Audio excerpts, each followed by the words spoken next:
all you fish, it's Carly contacting you from CFP Edmonton.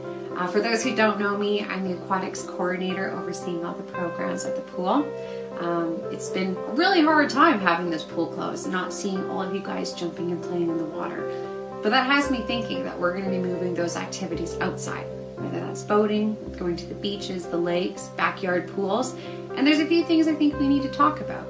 So over the next few weeks, I'm going to be sharing some information, some tips and tricks, if you will. Conversation points to have around the kitchen table to make sure that everyone's on the same page in terms of water safety through the summer months. So stay tuned. I'm really excited to share a bunch of these with you. But the first one we're going to talk about is boating safety.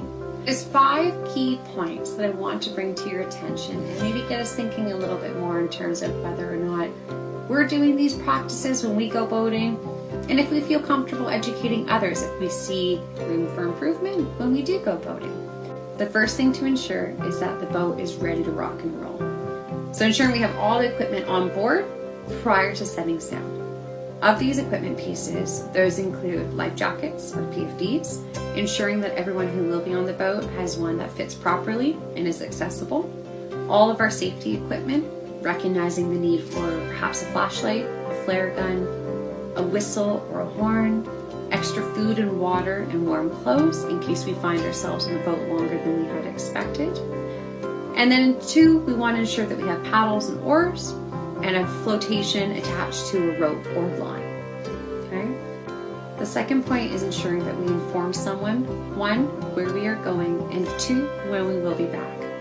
It's always important to have a little safety in your back pocket. Just in case an incident does occur, we then have someone who's going to be taking the steps to activate search and rescue, or at the very least go to the site where we said we would be to ensure our well-being.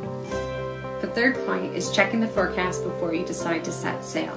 And 2, if you are already out on the water and the weather turns for the worse, that you make the appropriate choice to return back to the shore.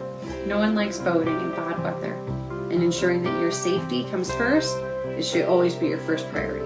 The fourth point is don't overload the boat. I know it may be tempting to have all your friends and family on a single watercraft, but please be conscious of what the capacity looks like in terms of overall weight and the recommended bodies for each watercraft that you do step into. The fifth point, and arguably the most important point, is choose it and use it.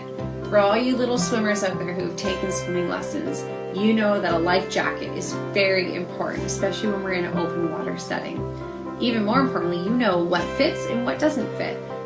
So ensure that every life jacket on the boat is designated to a person, but that the life jacket also fits the body of the individual it's designated to.